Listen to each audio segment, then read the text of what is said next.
नमस्कार फ्रेंड्स, मैं हूँ डॉक्टर पूजा सक्सेना। मैं एक होम्योपैथिक फिजिशियन हूँ और आज आपके साथ फिर से मैं एक बहुत ही इम्पॉर्टेंट विषय पे बात करने के लिए आई हूँ। वो है स्टैमरिंग, जिसे हम हकलाना भी कहते हैं और हम इसे स्टटरिंग भी बोलते हैं। ये होती क्यों है, इसका क्या ट्रीटमेंट है और हम होम्योपैथी में इसे कैसे ट्रीट कर सकते हैं, इस बारे में आज हम बात करेंगे। तो सबसे पहले हम ये जानेंगे कि कहाँ पर इसको ज़रूरत है ट्रीटमेंट की, किन केसेस में और किन केसेस में हमें इसमें कोई ज़रूरत नहीं है ट्रीटमेंट को लेकर। तो सबसे पहले हम ये जानेंगे कि स्टैमरिंग या हकलाना होता क्या है।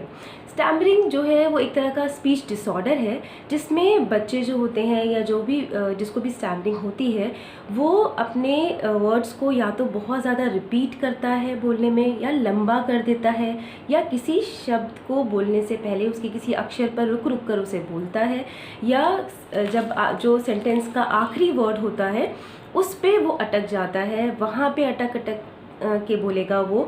इस तरह से स्टैमरिंग के केसेस में हमें देखने को मिलता है। ये एक तरह का स्पीच डिसऑर्डर होता है। इसमें जो स्पीच की क्लैरिटी होती है बच्चों में वो ठीक की जा सकती है, ठीक हो सकती है।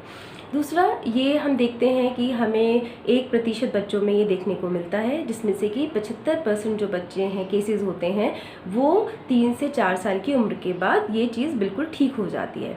अब हमें करना क्या है इसमें कि जब हमारे पास छोटे बच्चे आते हैं, नॉर्मली हमारे पास पेरेंट्स आते हैं ये बोलते हुए कि हमारे बच्चे को स्टैमरिंग की प्रॉब्लम हो रही है, हमारा बच्चा अभी से हकलाने लग गया। वो बहुत परेशान होते हैं इस चीज़ को। और ऐसे पेरेंट्स होते हैं जो 2 से 4 साल के बच्चों के पेरेंट्स होते हैं। तो उस केस में हमें क्या करना है, अब मैं वो आपको समझाऊंगी। तो हमें ऐसे पेरेंट्स को समझाना है सबसे पहले कि जो 2 से 4 साल के बच्चे हैं उनको स्टैमरिंग नहीं है, ये इसे हकलाना नहीं कहते हैं, क्योंकि उस समय बच्चों की वो नॉर्मल स्पीच डेवलपमेंट हो रही होती है, जिसको हम नॉर्मल डिसफ्लुएंसी बोलते हैं स्पीच की। और एक तरह से वो डिसफ्लुएंसी भी नहीं है, वो नॉर्मल नॉन फ्लुएंसी है, जहाँ पे बच्चा अभी स्पीच डेवलपमेंट की स्टेज पर है। इस तरह के बच्चों में जो है बच्चे वर्ड्स को रिपीट करते हैं बार बार, या उनका रुक रुक के बोल रहे हैं, क्योंकि वहाँ पे क्या होता है कि अभी वहाँ पे आर्टिकुलेशन नहीं हो रहा है, इनकोऑर्डिनेशन नहीं है बहुत ज़्यादा आर्टिकुलेशन का। बच्चे अभी बोलने का तरीका उस तरह से कोऑर्डिनेट नहीं कर पा रहे हैं जिस तरह से उन्हें बोलना चाहिए, या फिर बच्चों की जो रेट ऑफ स्पीच है वो बहुत ज़्यादा है।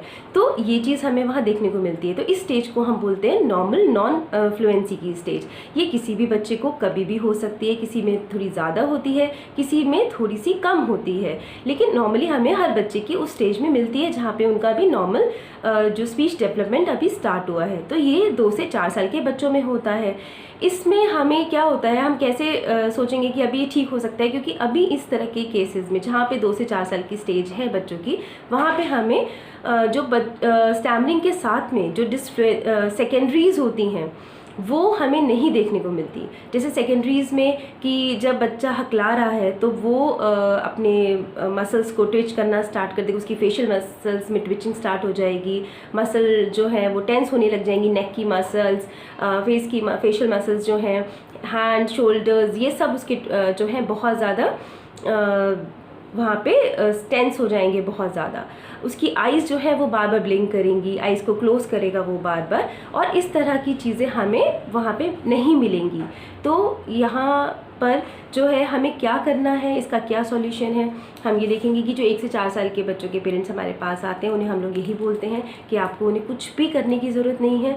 क्योंकि ऐसे केसेस में क्या होता है कि बच्चे को अगर हम बार बार बोलते हैं कि वो हकला रहा है, वो इस तरह से रुक रुक के क्यों बोल रहा है, तो बच्चे को लैक ऑफ कॉन्फिडेंस होगा।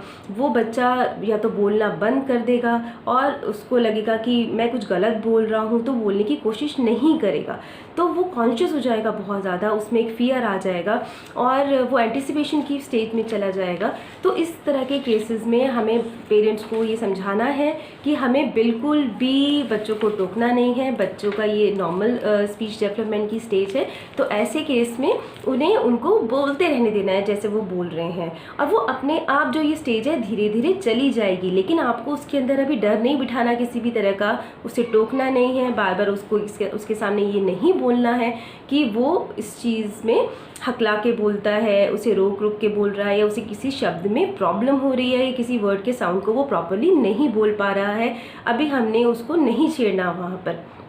और कई बार ऐसा भी होता है कि जो हकलाना है वो सिचुएशन वाइज होता है कि किसी घर में कोई पेरेंट्स ज़्यादा डोमिनेटिंग है, कभी मदर या फादर कोई भी डोमिनेटिंग है ज़्यादा, तो उनके सामने बच्चे हकलाने लग जाते हैं, या टीचर्स के सामने ऐसा होता है, या किसी स्ट्रेंजर से बात करते हुए, अनजान लोगों से बात करते हुए बच्चे स्टैमर करते हैं। ये किसी के साथ भी हो सकता है, हमारे साथ भी हो सकता है। अगर हम कभी स्टेज पे अचानक से पहुंच जाते हैं, या हमें कहीं बात करनी है, किसी मीटिंग में अचानक से बात करनी है, तब हमारे साथ भी हो सकता है। तो ये बहुत नॉर्मल है। लेकिन अगर यही चीज़ बहुत ज़्यादा एक्सेसिव होती है तब उसकी ट्रीटमेंट की ज़रूरत होती है। इसके अब देखते हैं कि जब हमारे पास 4 साल के बाद बच्चे आ रहे हैं, कि 4 साल के बाद भी उनमें स्टैमरिंग या स्टटरिंग देखने को मिल रही है और बहुत ज़्यादा है, उनका अपने आप ये चीज़ नहीं गई है, तब हम उसे हकलाना मानते हैं। और उसके कॉजेज़ क्या हो सकते हैं? या तो ये एक जेनेटिक हो सकता है कि पेरेंट्स में पहले से किसी की फैमिली में है, हिस्ट्री है, ये तो जेनेटिक कॉज हो सकता है। कोई डर है बच्चों में किसी तरह का, उनके ऊपर कोई प्रेशर, या तो आजकल पढ़ाई का प्रेशर बहुत ज़्यादा है, या किसी तरह का प्रेशर है उनके ऊपर, किसी तरह का स्ट्रेस है बच्चों में, या घर में पेरेंट्स बहुत ज़्यादा डोमिनेटिंग है, या घर का जो एनवायरनमेंट है वो बहुत ज़्यादा फाइटिंग वाला है, लड़ाई वाला है, अच्छा एनवायरनमेंट नहीं है, कोई सब्सटेंस अब्यूज़ है लाइक अल्कोहल या स्मोकिंग का बहुत ऐसा माहौल है घर के अंदर, कोई सेक्सुअल या फिज़िकल अब्यूज़ का केस है, वहाँ पर भी हमें बच्चों में हकलाना देखने को मिलता है। स्कूल में बच्चे जब अगर टीचर बहुत ज़्यादा स्ट्रिक्ट हैं बहुत ज़्यादा, या बच्चों में बुलिंग हो रही है कहीं बच्चे के साथ, तो वहाँ पर भी हमें ये हकलाने वाली स्टेज मिलती है। तो ये अब हमें क्या करना है, हमें इसकी टेक्निक्स देखनी है कि इसका ट्रीटमेंट क्या है और हम इसको कैसे ठीक कर सकते हैं। हम कुछ चीज़ें हैं जो हम पेरेंट्स को हमेशा एडवाइस करते हैं कि हमें घर पे ये चीज़ें ट्राई करनी है इन्हें ठीक करने के लिए, तो उसके लिए हम क्या कर सकते हैं, हमें वो चीज़ मैं आपको बताने जा रही हूँ, उसे ध्यान से सुनिएगा बिल्कुल। इसमें हमें क्या करना है कि एक तो उन्हें समझाना है कि कुछ भी हमें बोलना है, कोई भी सेंटेंस हमें बोलना शुरू करना है, उससे पहले हमें थोड़ी सी गहरी सांस लेनी है, डीप ब्रीथ करनी है। उसके बाद ही हमें कुछ सेंटेंस को बोलना स्टार्ट करना है जिन बच्चों में ये प्रॉब्लम देखने में आ रही है। और जो वर्ड्स पे या जिस चीज़ के साउंड में उन्हें प्रॉब्लम आ रही है, उन वर्ड्स पे थोड़ा सा स्ट्रेस दे के बोलना है, जिससे कि जब वो स्ट्रेस देंगे तो उस चीज़ पे उनका नोटिस जाएगा कि हाँ हम यहाँ पे बोलते हैं, तो वो चीज़ धीरे धीरे जब हम प्रैक्टिस करेंगे तो ठीक होती जाएगी। कोई बात करनी है, हमें किसी के यहाँ जाना है और वहाँ पे जाके कोई बात करनी है, तो हमें पहले से ही उस चीज़ को फ्रेम कर लेना है दिमाग में पहले से ही कि हमें ऐसा करना है। तो जब हमारा ब्रेन उस चीज़ के लिए ऑलरेडी रेडी होगा तो वो प्रॉब्लम नहीं होगी और कम होगी। जब शुरू में प्रैक्टिस करेंगे तो धीरे धीरे ये चीज़ कम होती जाएगी, क्योंकि हम पहले से ही अपने ब्रेन को रेडी कर चुके हैं उस चीज़ के लिए कि हमें ये बोलना है जाकर। एक इस तरह के बच्चों को या हमें ये समझाना है कि उन्हें बार बार अपने आप को ज़्यादा से ज़्यादा एक्सप्रेस करना है। जितना ज़्यादा हम एक्सप्रेस करेंगे, जितना ज़्यादा हम बात करेंगे, उतनी ज़्यादा उनकी जो है कॉन्फिडेंस बढ़ेगा बच्चों में, और बच्चे इस चीज़ से निकल पाएंगे बाहर।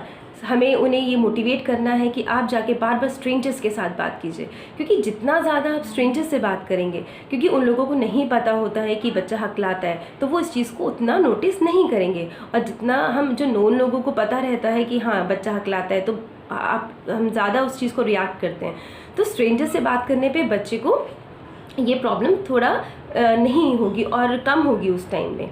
एक बच्चे को बोलिए कि वो अकेले में बात करे अपने आप से, अपने आप को बार बार ये चीज़ समझाए कि मुझे ये प्रॉब्लम नहीं है। अपने आप को बार बार उसको, जिसे हम बोलते हैं हिप्नोथेरेपी, कि अपने आप को समझाना पड़ेगा, बार बार कहना पड़ेगा कि नहीं अब मैं पहले से बेटर हो रहा हूँ, मैं धीरे धीरे हकलाना मेरा कम हो रहा है। और इस तरह से जब वो इस चीज़ के लिए अपने ब्रेन को बार बार स्टिमुलेट करेगा, बोलेगा, तो आपका ब्रेन जो है वो उस तरह से रेडी होगा इस चीज़ को फॉलो करने के लिए कि हाँ अब आप में हकलाने वाली जो प्रॉब्लम है वो थोड़ी कम होती जा रही है, धीरे धीरे कम हो रही है। और आपको वहाँ पे जब आप अपने आप को ये रिलैक्स करके चीज़ बार बार बोलेंगे कि आई एम कॉन्फिडेंट नाउ, अब मैं स्टैमर नहीं करता हूँ, तो आपका ब्रेन भी उस चीज़ के लिए रेडी रहेगा। एक हमें जो टेक्निक है जो हम बहुत ज़्यादा कॉमन है, हम सब पेरेंट्स को बोलते हैं कि बच्चों को न्यूज़पेपर रीडिंग कराइए, बुक्स रीड कराइए उन्हें बार बार, और उनको बोलिए कि वो तेज़ आवाज़ में उस चीज़ को बोलें, प्लस मिरर के सामने खड़े होकर बोलें, और एक बार उस चीज़ को बोलें, फिर बंद कर दें, फिर दोबारा से अपने आप फिर दोबारा बोलें, रिपीट करें इस चीज़ को बार बार। और रिदम में बोलने की कोशिश करें थोड़ा सा। हम ये भी सजेस्ट करते हैं कि अगर किसी को म्यूज़िक का शौक़ है तो वो वोकल में जा सकता है, वोकल में ट्राई करे। रिदम में जब हम किसी चीज़ को बोलते हैं तो हकलाने की समस्या जो है वो थोड़ी सी कम होती जाती है, उसमें बेनिफिट होता है उस केस में। एक और टेक्निक है कि अगर मान लीजिए बड़े हैं या छोटे हैं जिनको भी हकलाने की प्रॉब्लम हो रही है, उन्हें किसी प्रेजेंटेशन देनी है, स्टेज पे बोलना है या कहीं मीटिंग में जाना है, तो उस चीज़ को पहले से ही विजुलाइज़ करें और एक पूरा अपने दिमाग में उस चीज़ के लिए रेडी रहें और अपने आप ये पहले से आप करके देखें कि हाँ, हम कहीं मीटिंग में बैठे हुए हैं, हमें कोई प्रेजेंटेशन दे रहे हैं हम, और वहाँ पर हम जो हमें देना है उस चीज़ की पहले से ही तैयारी करें। उससे भी जो हमारे ब्रेन को ट्रेनिंग मिलेगी, वो ब्रेन उस चीज़ को फॉलो करेगा। तो हमें अपने आप को बार बार इस चीज़ के लिए रेडी करना है, पहले से ही फ्रेम करना है, पहले से तैयार करना है। प्लस एक हिप्नोथेरेपी जो मैंने आपको बताया कि रिलैक्स करके जो हमें अपने आप को बोलना है, कॉन्फिडेंट रहने वाली बात, या स्टैमर हमें नहीं हो रहा है, पहले से कम है, तो इन चीज़ों से हमें बहुत ज़्यादा उबरने में हेल्प मिलती है। और दूसरा, इन पेशेंट्स को ट्रीटमेंट की ज़रूरत इसलिए भी होती है क्योंकि जो हकलाते हैं बच्चे या बड़े, जो भी जिनको ये प्रॉब्लम होती है, वो लोग नॉर्मली कई बार डिप्रेशन में चले जाते हैं, एंग्जाइटी उन्हें बहुत ज़्यादा रहती है, नर्वसनेस देखने को मिलती है, उनमें लैक ऑफ सेल्फ एस्टीम रहता है, कॉन्फिडेंस लो रहता है। तो हमें इन चीज़ों पे ध्यान रखना है कि इस ऐसे केसेस में हमें ट्रीटमेंट बहुत ज़्यादा ज़रूरी है। 1 से 4 साल के बच्चों के लिए मैंने आपको बताया कि वहाँ पर हमें ट्रीटमेंट की ज़रूरत नहीं है, लेकिन हमें नोटिस ज़रूर करना है कि अगर 3.5-4 साल के बाद बच्चों में ये स्टेज कम नहीं हो रही है तो हमें ट्रीटमेंट चाहिए, तो हमें स्पीच थेरेपिस्ट से भी मिलना है और होम्योपैथिक ट्रीटमेंट हम इसमें ले सकते हैं। प्लस ये एक्सरसाइजेज हमें फॉलो करनी है। अब मैं आपको थोड़ी सी कुछ होम्योपैथिक मेडिसिन के बारे में बताऊंगी। होम्योपैथिक मेडिसिन में सबसे पहली मेडिसिन जो हम लोग देखते हैं जिसके बहुत अच्छे रिजल्ट हैं वो है स्ट्रैमोनियम। स्ट्रैमोनियम में पेशेंट जो होता है बहुत ज़्यादा एक्सर्ट करता है, उसके अंदर कोई भी शब्द को बोलेगा तो बहुत ज़्यादा लंबा खींचेगा उस चीज़ को, और उसके अंदर बहुत ज़्यादा वॉलेंट स्ट्रैमर होते हैं। तो किसी भी वर्ड की शुरुआत में उसको ये प्रॉब्लम होती है, वहाँ पे स्ट्रैमोनियम बहुत अच्छा काम करती है। दूसरी मेडिसिन है लैकेसिस, जिसमें कि स्पेसिफिक किसी लेटर के ऊपर उसको प्रॉब्लम होती है, वो एक स्पेसिफिक लेटर पे ही हमेशा स्टैमर करेगा। फिर आती है मेडिसिन जो है लैकैन, जो कि नॉर्मली हम देखते हैं कि स्टैमरिंग हमें उनमें भी देखने को मिलती है जो कि बहुत ज़्यादा फास्ट स्पीच होती है, जिनमें तेज़ बोलते हैं, तो वहाँ पे लैकैन बहुत अच्छा वर्क करती है। एक मेडिसिन है कॉस्टिकम। कॉस्टिकम के अंदर वोकल कॉर्ड्स में भी प्रॉब्लम होती है, वहाँ पे कॉस्टिकम बहुत अच्छा वर्क करती है। एक कॉस्टिकम के अंदर हमें देखने को मिलता है इमोशनल एक्साइटेबिलिटी, बहुत ज़्यादा जहाँ पे इमोशनल चेंजेस होते हैं उन केसेस में कॉस्टिकम हकलाने के केस में बहुत अच्छा काम करती है। या फिर साथ में जहाँ पे स्टैमरिंग के साथ में हमें ट्विचिंग बहुत ज़्यादा मिल रही है फेशियल मसल्स में, तो वहाँ बहुत बेनिफिट देती है कॉस्टिकम स्टैमर के केसेस में। एक बहुत अच्छी मेडिसिन है लाइकोपोडियम। लाइकोपोडियम हम देते हैं जहाँ पे बहुत ज़्यादा लैक ऑफ कॉन्फिडेंस होता है स्ट्रेंजर से बात करने में, या बहुत डोमिनेटिंग लोगों से बात करने में उन्हें प्रॉब्लम होती है, फियर ऑफ स्टेज होता है, और एंग्जाइटी बहुत ज़्यादा रहती है ऐसे पेशेंट्स को, उनमें लैक ऑफ सेल्फ एस्टीम रहता है। और ऐसे पेशेंट जो होते हैं वो नॉर्मली जो सेंटेंस की लास्ट वर्ड होते हैं उन जगहों पे बहुत ज़्यादा उन्हें प्रॉब्लम होती है बोलने में। स्टाफिस ग्रिया एक मेडिसिन है जिसमें कि पेशेंट्स को स्ट्रेंजर्स से बात करने में बहुत दिक्कत आती है, क्योंकि स्ट्रेंजर्स के सामने उनको उनकी जो स्टैमरिंग होती है वो बहुत ज़्यादा बढ़ जाती है। तो आज का यही टॉपिक था हमारा, और इस बारे में अगर आपको कुछ भी जानना हो तो आप मुझे कमेंट बॉक्स में लिख सकते हैं। इसका होम्योपैथी में बहुत ही बढ़िया ट्रीटमेंट है। अगर किसी भी पेशेंट को इस तरह की प्रॉब्लम है तो प्लीज़ उसका ट्रीटमेंट ज़रूर कीजिए। और अगर आपको मेरा ये वीडियो आज का अच्छा लगा हो तो आप मुझे मेरे वीडियो को लाइक कीजिए, मेरे चैनल को सब्सक्राइब कीजिए और इसे शेयर भी कीजिए लोगों में, जिससे लोगों को पता चले कि हाँ, होम्योपैथी में इसके लिए बहुत अच्छा ट्रीटमेंट है, हम होम्योपैथिक मेडिसिन ले सकते हैं। प्लस जो एक्सरसाइज मैंने बोली उन्हें हम फॉलो कर सकते हैं। तो आज के लिए बस इतना ही। नमस्कार।